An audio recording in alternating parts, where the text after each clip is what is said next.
ব্ৰহ্মা মনোহৰ কপিল কুমাৰ কপিল কুমাৰ কপিল কুমাৰ হৰি শুক ভীষ্ম বলি ৰায়ে অহে মোৰ হৰি হৰি শুক ভীষ্ম বলি ৰায়ে অহে মোৰ হৰি হৰি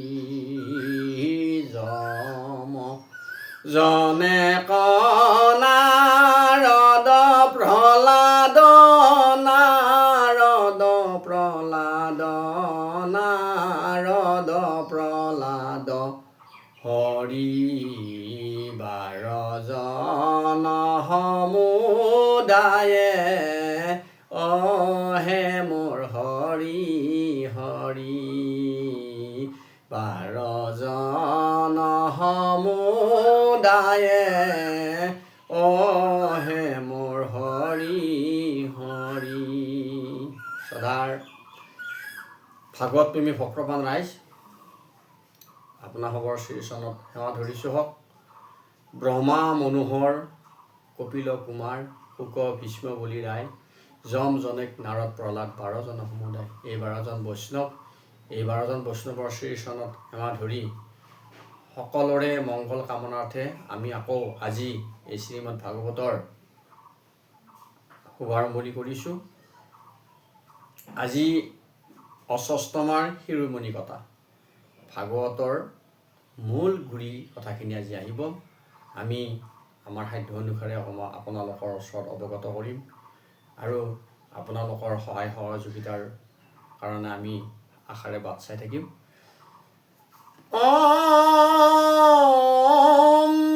মঙ্গলম ভগবান বিষ্ণু মঙ্গলম গৰুড়ধ্বজ মঙ্গলম পুণ্ডৰীকাক্ষ মঙ্গলায় তনুহৰি জৈস হস্তে গদা চক্ৰ গৰু জৈস বাহন শুভং কৰতি কল্যাণম পদ্মনাভং জনাৰ্দন নমো ব্ৰহ্মণ্য দেৱায় গো ব্ৰাহ্মণ হিতায় চ জগৎ হিতায় কৃষ্ণায় গোবিন্দায় নমো নমঃ। নিগদতি হুত শুনিও হৌনক প্ৰমুখৰি খিজতে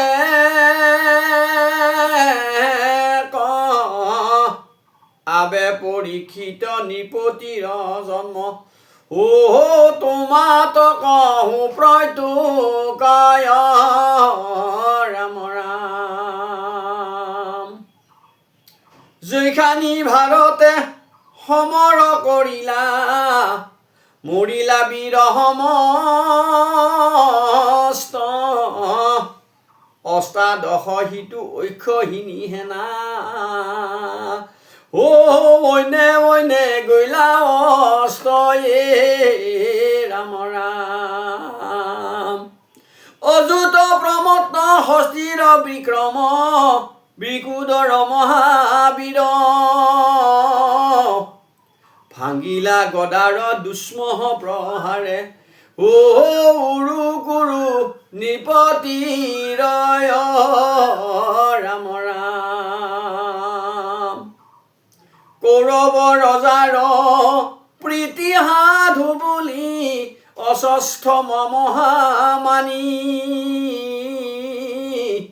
পাঞ্চালীৰ পাঞ্চপুত্ৰৰ হীৰক হকাতিয়া যোগাইলা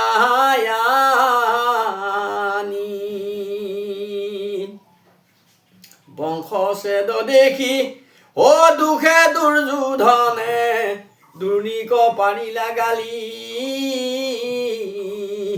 ও কদৰ্থি মাৰিবে মোকে ভীমে বুলি ও মৰিলা মাথায়াস ফালি ৰাম ৰাম।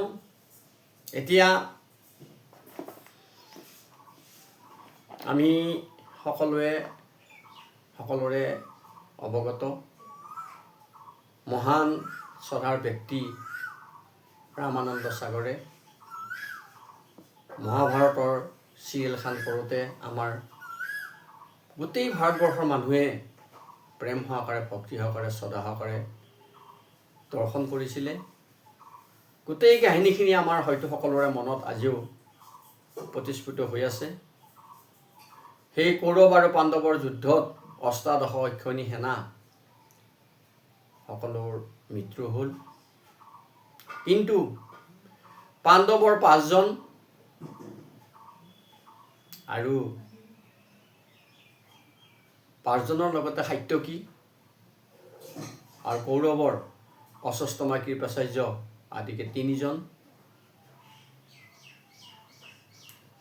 দুৰ্যোধনৰ ৰূপভংগৰ পাছত যেতিয়া দুৰ্যোধন দৈপায়ন হ্ৰদৰ পাৰত উৰুভংগ হৈ পৰি আছিলে আৰু সেই সময়তে অৰণ্যৰ পৰা এই 3জন ব্যক্তি কৃপাচাৰ্য আৰু অশ্বত্থামা তেওঁলোকে আহি অশ্বত্থামাই ক'লে যে মহাৰাজ, আপুনি মোক কৌৰৱৰ সেনাপতি শেষৰ দিনাখনৰ কাৰণে আপুনি মোক নিয়োগ কৰক। মই আপোনাক কথা দিছোঁ, মই পঞ্চপাণ্ডৱৰ মূৰা কাটি গলকেইটা কাটি মই তোমাৰ ওচৰত অৱগত কৰিম। আৰু তেতিয়া দুৰ্যোধনে সেই উৰুভংগৰ তেজেৰে অশ্বত্থামাৰ মূৰত এটি ফোট দিছিলে আৰু তেওঁক সেনাপতি নিয়োগ কৰিলে। সেই সময়ত পাণ্ডৱৰ শিবিৰত যুদ্ধৰ শেষৰ কাৰণে পঞ্চপাণ্ডৱ গৈছিলে স্নানৰ কাৰণে, আৰু ধৃষ্টদ্যুম্নকে আদি কৰি দ্ৰৌপদীৰ 5টা ল'ৰা শুই আছিলে। সেই গভীৰ ৰাতি অশ্বত্থামাই প্ৰৱেশ কৰি পাণ্ডৱ বুলি দ্ৰৌপদীৰ 5টা ল'ৰাৰ শিৰচ্ছেদ কৰিলে আৰু লগতে ধৃষ্টদ্যুম্নৰ শিৰচ্ছেদ কৰিলে। যেতিয়া এই 5টা মূৰ আনি দুৰ্যোধনৰ আগত দেখুৱালে, তেতিয়া দুৰ্যোধনে দেখিলে এইটোতো পাণ্ডৱৰ শিৰ নহয়, দ্ৰৌপদীৰ 5টা ল'ৰাৰ শিৰ। দুৰ্যোধনে কান্দিব ধৰিলে আৰু দুখ কৰিলে যে তুমি আমাৰ ফালৰ সকলো বংশ শেষ হোৱাৰ উপৰিও তুমি আজি আমাৰ গোটেই বংশকে তুমি ছেদ কৰিলা, আৰু এই যিটো পাপ বা দোষ, এই দোষৰ কাৰণে ভীমে মোক কদৰ্থি মাৰিব, অৰ্থাৎ মোকতো মাৰিছে আৰু মোক মৰাক মৰা যেনেকুৱা কয় আমাৰ মৰাক মৰা বুলি, ঠিক তেনেকুৱাকৈ মোক মাৰিব। গতিকে তুমি বহুত বেয়া কৰ্ম কৰিলা বুলি দুৰ্যোধনে কি কৰিলে, নিজে শিলত মূৰটো আচাৰি তেওঁ মৃত্যুবৰণ কৰিলে। আৰু ইয়াৰ পাছৰ কাহিনীখিনি অতিকে আচলতে বৰ দুখ লগা আৰু ভাগৱতৰ মূল আৰম্ভণি।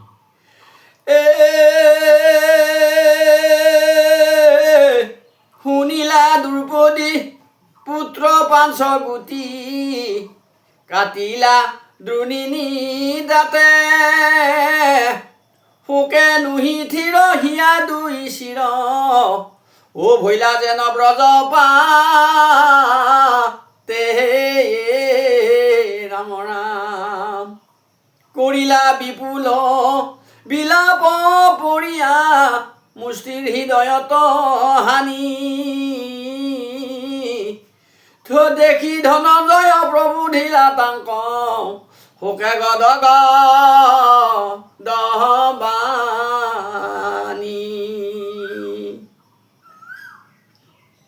দুৰ্জনা নিজৰ মাথা গোট কাটি, যাবে আনিলে দুটক, অনুগুচাবে তাবে মহাসতী তোৰ, দুষ্মহ পুত্ৰ ৰহোক। দ্ৰৌপদীয়ে শুনিলে আৰু দ্ৰৌপদীয়ে ভূমিত বাগৰি বাগৰি কান্দিব ধৰিলে। আৰু সেই সময়তে অৰ্জুন আহিল। অৰ্জুনে আহি প্ৰভূত দিছে যে তুমি চিন্তা কৰিব নালাগে, আমাৰ ল'ৰাৰ মাথা যোনে কাটিছে সেই দুৰ্জন দ্বিজৰ মই মাথা কাটি তোমাৰ আগত মই পেলাই দিম। এই ৰাম এই বুলি ক্ৰোধে কৃষ্ণ ধনঞ্জয়, একেৰথে গৈলা খেদি,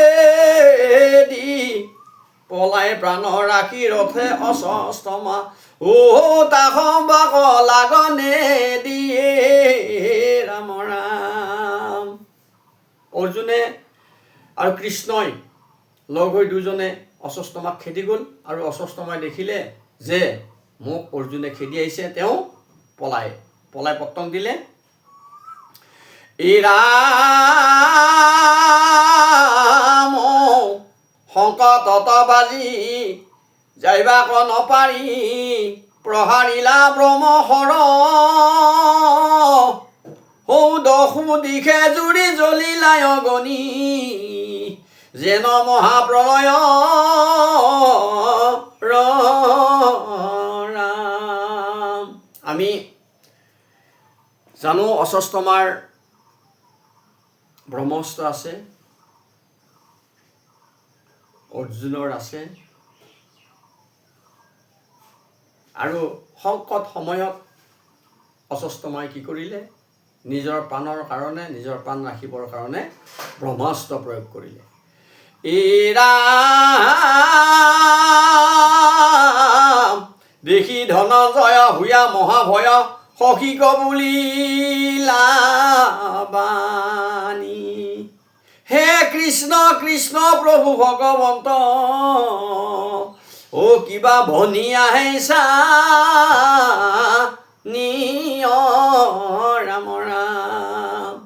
সংকট সময়ে বাৰে বাৰে ৰাখা, ভকতৰ ভয় হাৰি, তোমাৰ চৰণ বিনে নাহি গতি, সম্প্ৰতি হে মোৰ মুৰাৰী ৰাম। ব্ৰহ্মাস্ত্ৰৰ যিটো শক্তি, অৰ্জুনে ক'লে কৃষ্ণক, বোলে প্ৰভু সেয়া কি খেদি আহিছে, মই একো ধৰিব পৰা নাই।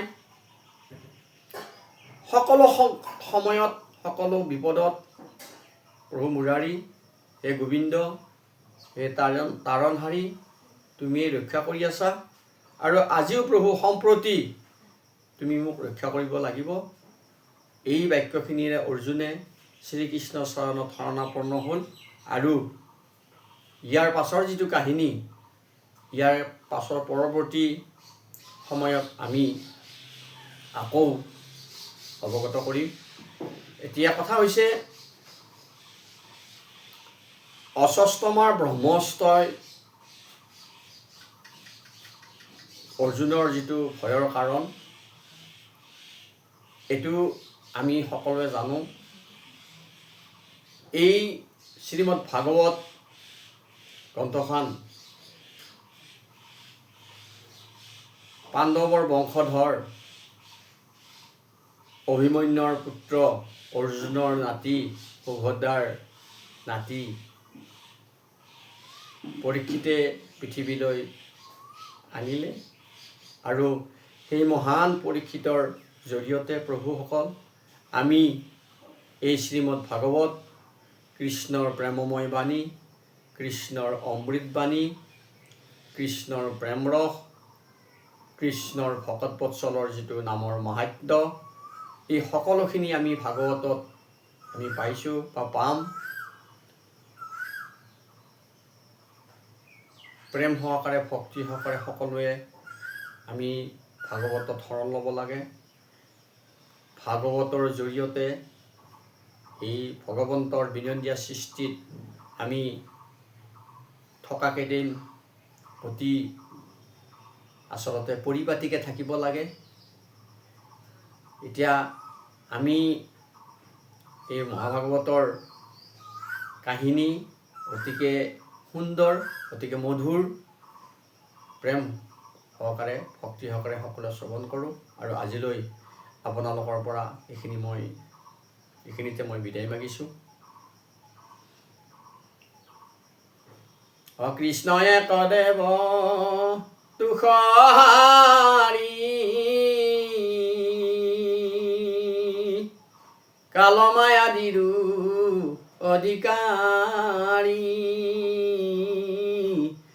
কৃষ্ণ বিনে শ্ৰেষ্ঠ দেৱ নাহি নাহি আৰ।